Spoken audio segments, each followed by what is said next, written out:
Hello दोस्तों, स्वागत है आप सभी का आपके अपने चैनल एएसओ एकेडमी में। दोस्तों, ये जो हमारी मैथ्स के जो टेस्ट सीरीज़ चल रही है कि उसकी आज 9वीं टेस्ट सीरीज़ हम सॉल्व करने जा रहे हैं।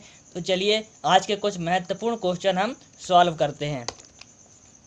पहला क्वेश्चन है, दो संख्याओं के बीच का अंतर 256 है। तो मान लेते हैं यदि पहली संख्या x है और दूसरी संख्या y है तो इनके बीच का अंतर कितना दिया है, 256 दिया है। ठीक है, ये 256 दिया है। आगे बोल रहा है एवं उनके वर्गों के बीच का अंतर कितना है, 256000 दिया हुआ है। तो वर्गों के बीच का अंतर का क्या मतलब है कि यदि हम पहली संख्या का वर्ग करें एक्स स्क्वायर माइनस दूसरी संख्या का वर्ग वाई स्क्वायर किसके बराबर होएगा, 256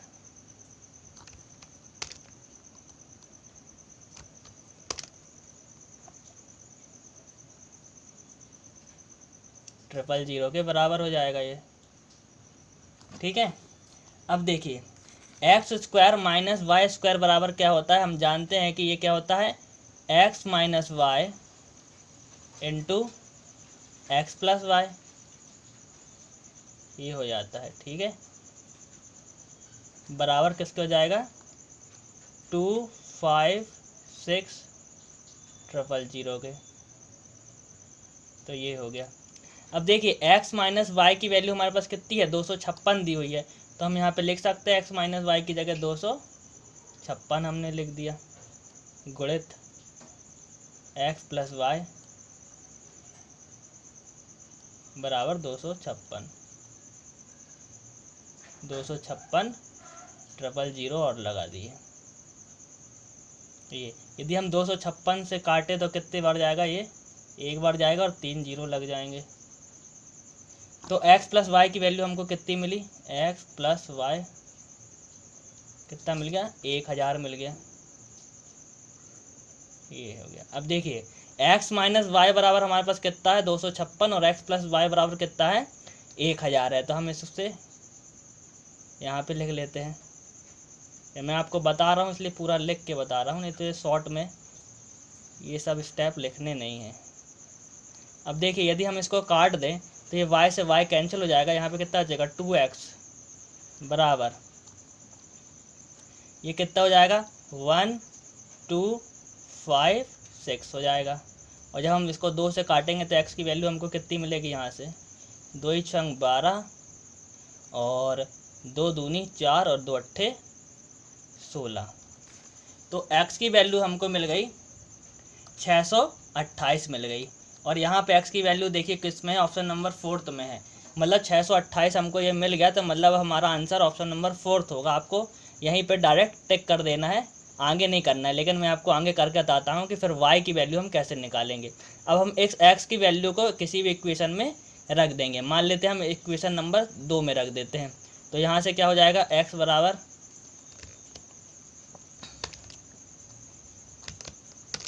तो यहाँ से हम x प्लस वाई बराबर कितना है, 1000 है। तो हम यदि हम x की वैल्यू यहाँ से y की वैल्यू निकालना चाहें तो कितनी हो जाएगी, ये 1000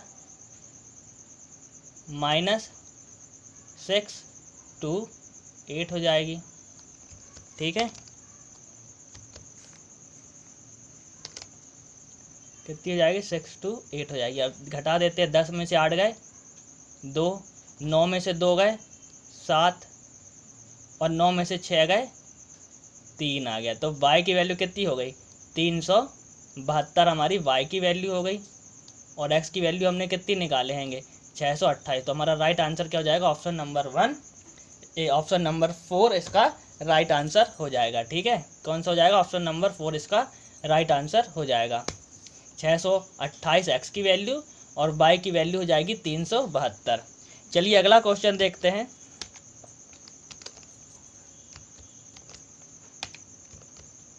अगला क्वेश्चन है हमारे सामने,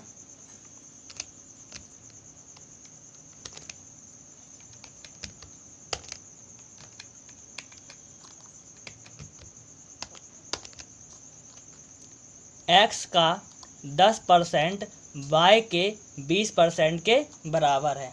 तो x का 10% है। यदि 10% की फ्रैक्शन वैल्यू हमको मालूम है कितनी होती है कि 10% की जो फ्रैक्शन वैल्यू होती है वो कितनी होती है, 1/10 10 होती है, ठीक है। और 20% की फ्रैक्शन वैल्यू कितनी होती है, ये कितनी होती है, 1/5 होती है। तो हम इसको कैसे लिख सकते हैं, x 10 गुणित लगाएगा और 10%, तो 10% की वैल्यू कितनी होती है, 10% की फ्रैक्शन वैल्यू 1/10, तो हम इसको x/10 लिख सकते हैं। ये बराबर बोल रहा है किसके, y के 20% के, और 20% की फ्रैक्शन वैल्यू कितनी होती है 1/5, तो इसको y/5 लिख सकते हैं। अब हमसे क्या बोल रहा है, x/y की वैल्यू x अनुपात y निकालना है, तो कितना हो जाएगा, ये हो जाएगा 10/5। तो इसका राइट आंसर क्या हो जाएगा, 5 एकम 5, यदि इसको काट दे और 5 दूनी 10, तो 2:1 हमारा राइट आंसर हो जाएगा, ठीक है। चलिए अगला क्वेश्चन देखते हैं।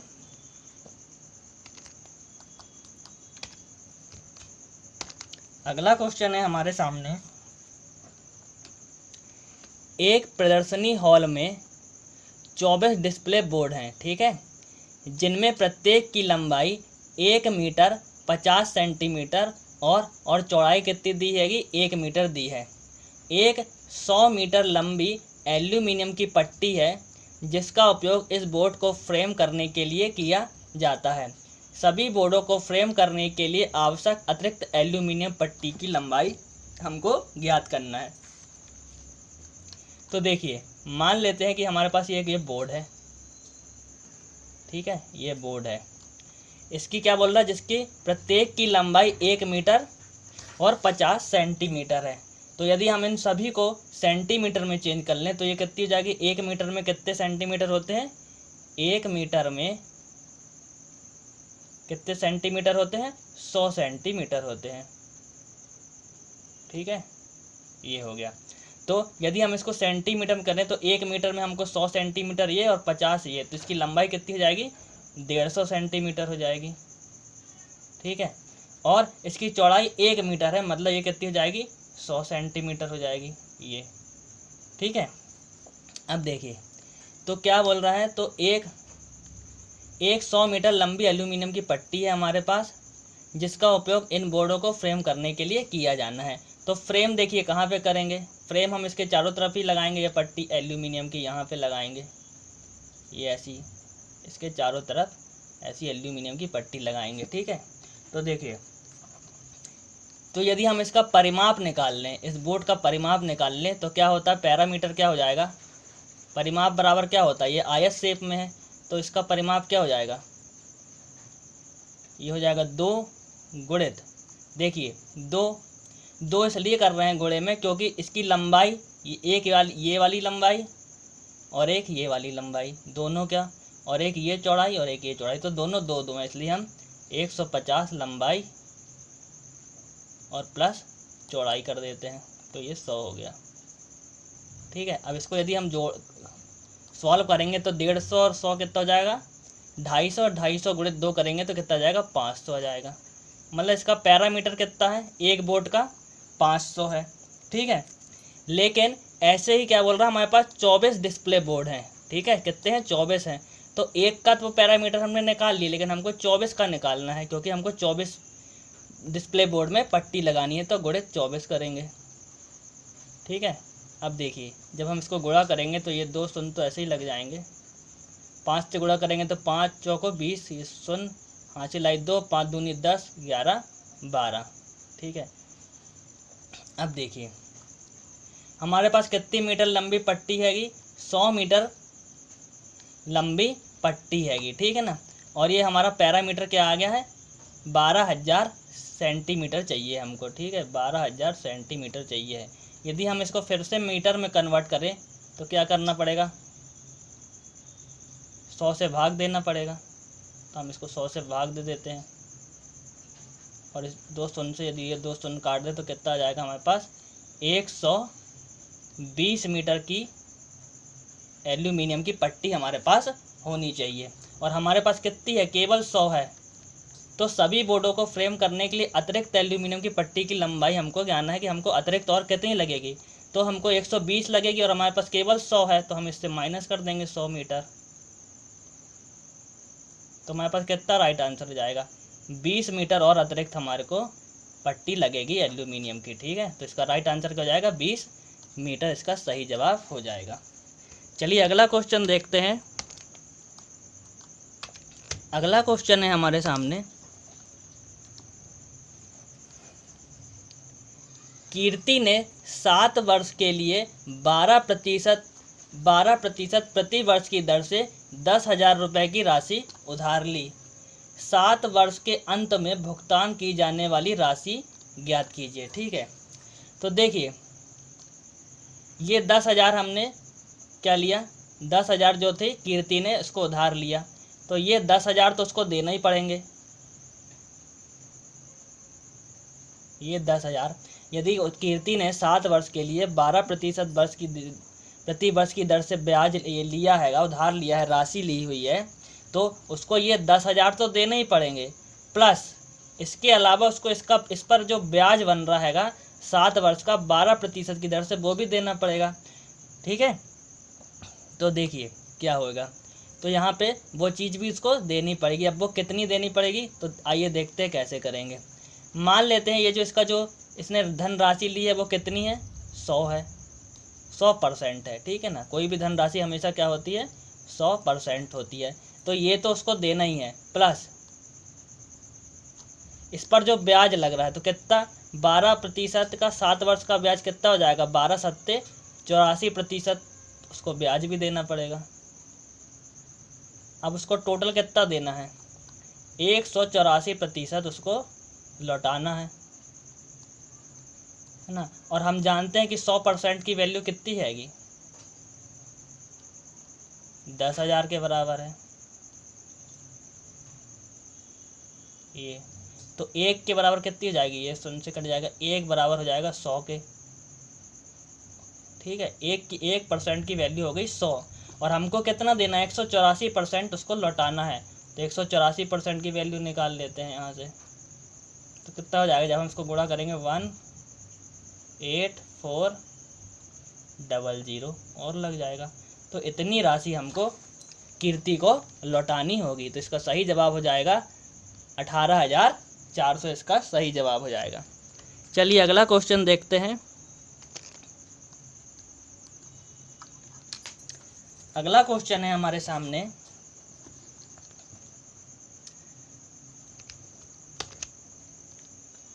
2.5 मीटर गुणित 1 मीटर परिमाप वाला एक दरवाजा और 1.5 मीटर गुणित 1 मीटर परिमाप वाली 2 खिड़कियां के फ्रेम 7 मीटर गुणित 6 मीटर परिमाप वाली एक दीवार पर लगाए गए हैं। दीवार को पेंट करने के लिए कुल श्रम लागत ज्ञात करें।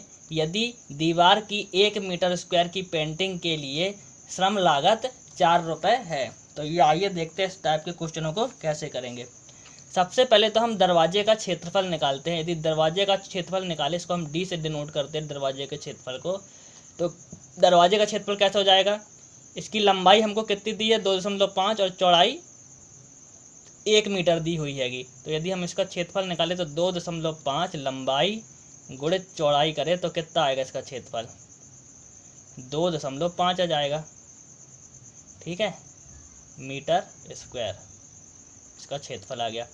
और क्या बोल रहा है कि 1.5 मीटर और 1 मीटर परिमाप वाली 2 खिड़कियाँ भी लगी हुई हैं। तो यदि हम इसका क्षेत्रफल निकाले खिड़कियों का, इसको W से डिनोट करते हैं, तो कितना हो जाएगा ये 1.5 × 1 लंबाई गुणित चौड़ाई। लेकिन 2 खिड़कियां लगी हैंगी दोस्तों, इसलिए हम इसमें 2 से गुणा कर देंगे ताकि दोनों खिड़कियों का क्षेत्रफल हमको पता चल जाए। तो हम इसको करेंगे तो जब गुणा करेंगे 1.5 × 2 तो कितना हो जाएगा, ये 3 मीटर स्क्वायर हो जाएगा। ठीक है, ये देखिए। अब देखिए क्या बोल रहा हैगा कि 7 मीटर और 6 मीटर परिमाप वाली एक दीवार पर लगाए गए हैं। जैसे मान लीजिए दोस्तों कि ये एक दीवार है, ठीक है, एक ये दीवार है, इस पर एक दरवाज़ा लगा हुआ है ये और एक खिड़की लगी हुई है ये, और एक और खिड़की है, मान लीजिए ये लगी है, दूसरी खिड़की यहाँ पे लगी है। ठीक है, तो अब हमको क्या बोल रहा है कि और इसका जो क्षेत्रफल है, इसकी जो लंबाई हैगी ये कितनी है 7 मीटर लंबा है और 6 मीटर चौड़ा है, तो इसका क्षेत्रफल भी निकाल लेते हैं। तो यदि हम इसका क्षेत्रफल निकालें, किसका, दीवार का क्षेत्रफल निकालें, इसको ए से डिनोट कर देते हैं, तो कितना हो जाएगा 7 गुणित 6 हो जाएगा। तो इसका एरिया कितना जाएगा, 7 छंग 42 मीटर स्क्वायर हो जाएगा ये। अब देखिए, दीवार को पेंट करने के लिए कुल श्रम लागत याद करना है हमको। अब हमको इसमें पेंट करवाना है, तो हम पेंट कहाँ कहाँ कराएंगे, हम केवल दीवार में पेंट कराना है, तो हम पेंट यहाँ कराएंगे जहाँ जहाँ दीवार है, ये इन जगह पे पेंट कराएंगे, लेकिन दरवाजे खिड़की में तो कराएंगे नहीं, है ना। तो यदि इस टोटल एरिया से हम ये दरवाजे और खिड़की का एरिया घटा दे, तो हमको वो एरिया मिल जाएगा जिस पे हमको पेंट कराना है। तो जिस पे हमको पेंट कराना है वो वाला एरिया कैसे निकलेगा, 42 माइनस, देखिए इन दोनों को जोड़ना पड़ेगा, दरवाजे और खिड़की का, तो 3 और 2.5 को जोड़ेंगे तो कितना जाएगा, इन दोनों को यदि हम ऐड कर दें तो कितना आ जाएगा, हमारे पास आएगा 5.5। दरवाजे खिड़की का एरिया है ये हमारे पास, तो इसको हमको यहाँ से घटा देना है, 5.5 को घटा देना है। और जब हम इसको घटाएंगे तो हमारे पास कितना बचेगा, हमारे पास बचेगा 36.5 मीटर स्क्वायर एरिया बच जाएगा। ठीक है, अब क्या बोल रहा है, एक दीवार की 1 मीटर स्क्वायर की पेंटिंग की श्रम लागत कितनी है, 4 रुपये है। तो 36.5 मीटर की लागत निकालने के लिए 4 से गुणा कर देंगे, तो कितना आएगा ये, 5 चौको 20, हासिल आई 2, 6 चौको 24 और 2 कितना हो जाएगा 26। ये दशमलव लगेगा यहाँ, क्योंकि यहाँ दशमलव है, और 4 तिया 12, तो टोटल कितना हो जाएगा दोस्तों, ये 1460, 12 और 2 14 हो जाएगा। तो ये कितना हो जाएगा, 146 हमारा राइट आंसर हो जाएगा। तो क्या हो जाएगा हमारा राइट आंसर, 146 हमारा राइट आंसर हो जाएगा। चलिए अगला क्वेश्चन देखते हैं।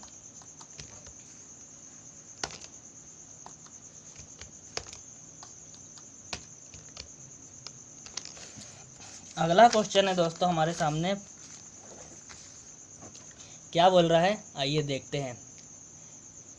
1068 गुणित 486 486 गुणित 928, यदि हम इन तीनों को गुणा करें और फिर उसका वर्ग करें तो एक संख्या होगी जो खाली स्थान अंक पर समाप्त होगी। मतलब कि यदि हम, वो बोल रहा हैगा कि यदि हम इन सभी का गुणा कर दे आपस में और उसका वर्ग कर दे, जो भी गुणनफल आए उसका वर्ग कर दे, तो जो उसका यूनिट डिजिट होगा, इकाई का अंक होगा उस संख्या का, वह क्या होगा। इकाई का अंक मतलब जैसे दोस्तों मान लीजिए ये कोई संख्या लिखी है 2 4 6, मान लीजिए इन तीनों का गुणा करने के बाद और उसका स्क्वायर करने के बाद कोई संख्या आ रही हैगी, तो वो यदि मान, तो उसको क्या बोल रहा है कि उसका इकाई का अंक निकालना। इकाई का अंक मतलब ये वाली वैल्यू क्या होगी, वो हमसे पूछ रहा है कि यूनिट डिजिट में क्या होगा। तो ये इस टाइप कैसे निकालेंगे, आइए देखते हैं इसको कैसे निकालेंगे। यदि दोस्तों हम इसका गुणा करें और फिर उसका वर्ग करें तो बहुत समय लग जाएगा, इसलिए हम वो सब नहीं करेंगे। आइए इसको शॉर्ट में देखते कैसे करेंगे। सबसे पहले क्या करते हैं, यदि हम 8 का 6 में गुणा करें तो कितना आएगा दोस्तों, 8 छंग 48 आएगा। ये देखिए 48 आया, और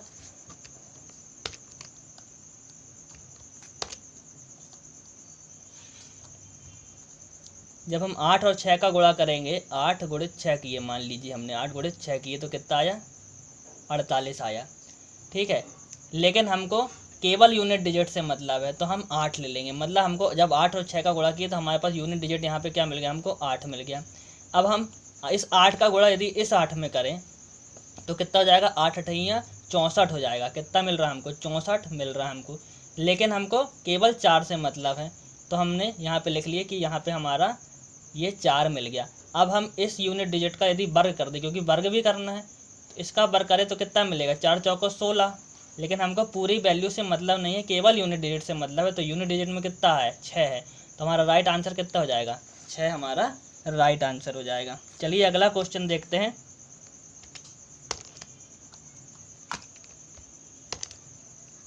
अगला क्वेश्चन है, ए की वर्तमान उम्र एवं 10 वर्ष पश्चात की उम्र का अनुपात 4:5 दिया है।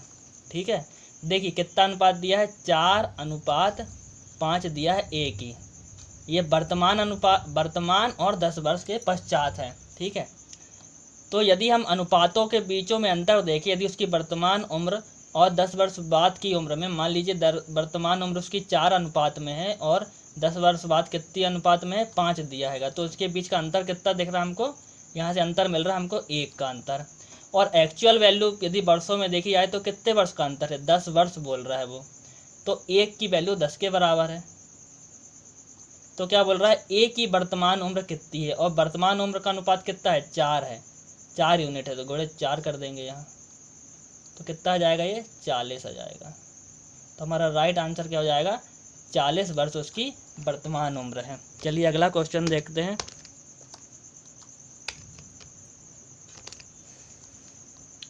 अगला क्वेश्चन है हमारे सामने, निम्नलिखित में से कौन सी संख्या पूर्ण वर्ग नहीं है।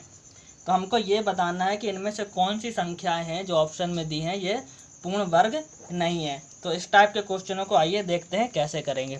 अब हम इन सभी का तो वर्ग निकालेंगे नहीं, यदि सबका वर्ग निकालेंगे तो हमें बहुत टाइम लग जाएगा। तो देखिए क्या होता है कि यदि हम 1 का वर्ग करते हैं, एग्जाम्पल के थ्रू समझते हैं, यदि हम 1 का वर्ग करते हैं तो 1 का जब हम वर्ग करेंगे तो 1 मिलेगा। जब हम 2 का वर्ग करेंगे तो कितना मिलेगा हमको, 4 मिलेगा। जब हम 3 का वर्ग करेंगे तो कितना मिलेगा, 9 मिलेगा। और जब हम 4 का वर्ग करेंगे तो कितना आएगा, 16 आएगा। मतलब यूनिट डिजिट में हमको कितना मिल रहा है, 6 मिल रहा है, ठीक है। जब हम 5 का वर्ग करेंगे तो हमको कितना मिलेगा, 25 मिलेगा। मतलब यूनिट डिजिट में कितना मिलेगा, 5 मिलेगा। यूनिट डिजिट मतलब इकाई का अंक। 6 का जब हम वर्ग करेंगे तो कितना मिलेगा, 36। तो यूनिट डिजिट में कितना आया, 6। इसी प्रकार जब हम आगे और देखते हैं, यदि हम 7 का वर्ग करते हैं तो हमको कितना मिलेगा, 49। मतलब यूनिट डिजिट में हमको मिला 9। और जब हम 8 का वर्ग करेंगे तो कितना हो जाएगा, 8 अठैया 64। मतलब हमको यूनिट डिजिट में मिला 4। और जब हम 9 का वर्ग करते हैं मान लीजिए यहाँ पे, तो कितना आएगा, तो कितना आएगा, 81। मतलब 1। और यदि हम 10 का वर्ग करते हैं तो 100 मिलेगा। मतलब यूनिट डिजिट में कितना मिलेगा हमको, 0 मिलेगा। कहने का मतलब दोस्तों ये है कि यदि हम किसी भी संख्या का यदि वर्ग करें तो हमको क्या मिलता है, या तो हमको 1 मिलेगा, या तो हमको 4 मिलेगा, या हमको क्या मिलेगा, 5 मिलेगा, या हमको 6 मिलेगा, ठीक है, या हमको 9 मिलेगा, और या हमको 0 मिलेगा। इसके अलावा तो कोई संख्या बनेगी ही नहीं। यदि हम किसी संख्या का वर्ग करें तो हमको 1 मिलेगा, 4 मिलेगा, 5 मिलेगा, 6 मिलेगा, 9 मिलेगा और 0 मिलेगा। इसके अलावा और कोई संख्या नहीं मिलेगी, ठीक है। हमको यही संख्या मिलेगी। और हमको क्या नहीं मिलेगी, तो क्या नहीं मिलेगी हमको कभी भी किसी संख्या का यदि हम वर्ग करेंगे तो हमको कभी भी 2 नहीं मिलेगा, 3 नहीं मिलेगा, ठीक है, 7 नहीं मिलेगा, 8 नहीं मिलेगा, ठीक है। इसके अलावा ये 4 संख्याएं नहीं मिलेंगी, बाकी सभी संख्याएं मिलेंगी। मतलब 1, 4, 5, 6, 9 और 0 मिलेगा। 2, 3, 7 और 8 हमको कभी नहीं मिलेगा। हम किसी भी संख्या का वर्ग कर लें, क्योंकि हमने कर लिया। इसके 10 के अलावा तो और कोई संख्या होती नहीं है। अब देखिए क्या पूछ रहा है हमको, निम्नलिखित में से कौन सी संख्या पूर्ण वर्ग नहीं है। तो पूर्ण वर्ग नहीं होगी तो देखिए 6 तो मिलता है, जब हम किसी संख्या का वर्ग करते हैं तो 6 मिलता है, मतलब ये वाली तो होगी। 5 भी हमको मिलता है, मतलब दूसरी वाली भी होगी। 4 भी हमको मिलता है, मतलब तीसरी वाली भी होगी। लेकिन हमने क्या देखा यहाँ पे कि 2, 3, 7 और 8 हमको कभी भी नहीं मिलता है जब किसी भी संख्या का वर्ग करते हैं। और इसके यूनिट डिजिट में कितना दिया है, 7 है। तो यही राइट आंसर हो जाएगा कि ये पूर्ण वर्ग संख्या नहीं होगी, ठीक है। आप बस देखना है और इसको आंसर लगाना है, आपको इतना सब कुछ करने की ज़रूरत नहीं है। तो मैंने डिटेल में बता दिया। चलिए अगला क्वेश्चन देखते हैं।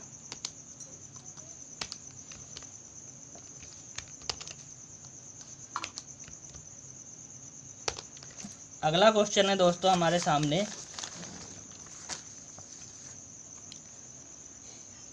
हितेश एक काम को अकेला 24 दिनों में और जिनेश उसी काम को अकेला 30 दिनों में पूरा कर सकता है। ईशान की सहायता से वे इस काम को मिलकर 10 दिन में पूरा कर सकते हैं। ईशान इस काम को अकेले कितने दिन में पूरा करेगा, ये हमको निकालना है। तो आइए देखते हैं कैसे करेंगे। हितेश नाम का जो व्यक्ति है वो एक काम को कितने दिन में कर लेता है, 24 दिन में। और जो जिनेश नाम का जो व्यक्ति है वो कितने दिन में करता है, मान लो उसको जे से डिनोट कर देते हैं, तो ये कितने दिन में करता है, 30 दिन में। और ईशान की सहायता से वैसे कितने दिन में कर लेते हैं, 10 दिन में कर लेते हैं। मतलब हितेश, जिनेश और प्लस ईशान, इन तीनों की सहायता से करें तो कितने दिनों में करेगा, 10 दिन में करेगा। अब यदि हम इन तीनों का एलसीएम निकालें तो देखिए कितना आएगा। एलसीएम जब हम निकालेंगे इसका तो कितना आएगा, 120 हमारा एलसीएम आ जाएगा। और ये जो 120 हमारा 24, 30 और 10 का जब हम एलसीएम निकालेंगे कितना आएगा, 120 आएगा। और ये जो 120 आया यही हमारा क्या है, टोटल वर्क है, इसको करना है। और जब हम टोटल वर्क में से कितने देश का जब भाग देते हैं तो हमारे पास इनकी इफ़िशियंसी निकल के आती है। जब हम 120 में 24 का भाग देंगे तो कितने बार जाएगा, 5 बार जाएगा। तो एच की इफ़िशियंसी कितनी आ गई, 5। इसको काटेंगे तो कितनी हो जाएगी, ये 4। और इन तीनों की इफ़िशियंसी कितनी हो जाएगी, 12। ठीक है। अब देखिए हितेश की इफ़िशियंसी है 5, जिनेश की है 4 और तीनों की मिल की इफ़िशियंसी कितनी है, 12 है। और हमको किसकी निकालना है, यदि हमको ईशान की इफ़िशियंसी निकालना है तो इन तीनों की इफ़िशियंसी में से हितेश और जिनेश की इफ़िशियंसी यदि घटा दे तो किसकी मिल जाएगी, ईशान की। तो यदि हम इसको घटाएं तो यहाँ से आई मिलेगा हमको, ये कितनी हो जाएगी, ये 5 और 4 9, 12 में से 9 जाएंगे तो कितना बचेगा, 3 बचेगा। ठीक है। तो ईशान की इफ़िशियंसी हमारे पास कितनी आ गई, 3 आ गई है। और टोटल वर्क हमारे पास कितना है, 120 है। यदि टोटल वर्क में हम इफ़िशियंसी से भाग दे दें तो क्या आ जाएगा, हमारे पास दिन निकल के आ जाएंगे। तो 3 एकम 3 और 3 चौके 12। तो हमारा राइट आंसर क्या हो जाएगा, 40 दिन में ईशान इस कार्य को अकेले कर लेगा। चलिए अगला क्वेश्चन देखते हैं।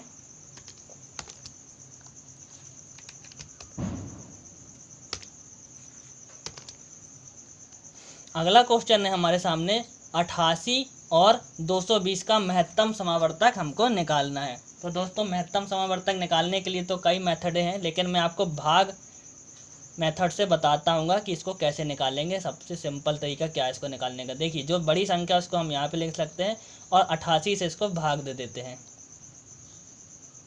88 से इसको हमने भाग दिया तो कितने बार जाएगा, सबसे पहले 2 बार जाएगा।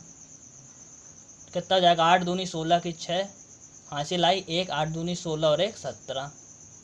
ये लिख लिए। भाग मेथड में देखिए क्या करते हैं, 10 में से 6 गए 4, यहाँ बचा 11 और 11 में से 7 गए, कितना जाएगा, यहाँ पे भी 4 और यहाँ पे कट जाएगा, कुछ नहीं बचेगा। अब देखिए यहाँ पे 44 हमारे पास भागफल बचा और हमने भाग कितने से दिया था, पहले 88 को, अभी पूरा गया नहीं है तो इस 88 को उठा के हम फिर से यहाँ लिख देंगे और फिर 44 से भाग देंगे। तो 44 से जब भाग देंगे तो 2 बार जाएगा और ये 88 आ जाएगा। जब पूरी संख्या जिस भी संख्या से कट जाए तो वही हमारा महत्तम समावर्तक हो जाएगा। तो किससे कटी है ये, 44 से कटी है। तो हमारा राइट, तो महत्तम समावर्तक हमारा क्या हो जाएगा, 44 हमारा महत्तम समावर्तक हो जाएगा। ठीक है। तो ये रहे दोस्तों आज के हमारे कुछ इम्पोर्टेंट क्वेश्चन जो मध्य प्रदेश पुलिस कांस्टेबल 2021 की जो परीक्षा आयोजित होने वाली है उसके लिए अति महत्वपूर्ण है। आप लोगों को अच्छे से समझ में आ गए होंगे। यदि ये वीडियो आपको अच्छा लगा हो दोस्तों तो कमेंट करके ज़रूर बताइएगा, और यदि वीडियो पसंद आया हो तो वीडियो को लाइक कीजिएगा। और यदि आप चैनल पर नए हैं और अभी तक चैनल को सब्सक्राइब नहीं किया है तो चैनल को सब्सक्राइब करें तथा बेल आइकन को दबाएं ताकि हमारे आने वाले सारे वीडियो की जानकारी आपको आसानी से मिल सके। और इसे अधिक से अधिक लोगों को शेयर ज़रूर करें ताकि वे भी इसका लाभ ले सके। ऐसे ही और नॉलेजफुल वीडियो के लिए दोस्तों बने रहिए ASO एकेडमी के साथ। जब तक के लिए धन्यवाद।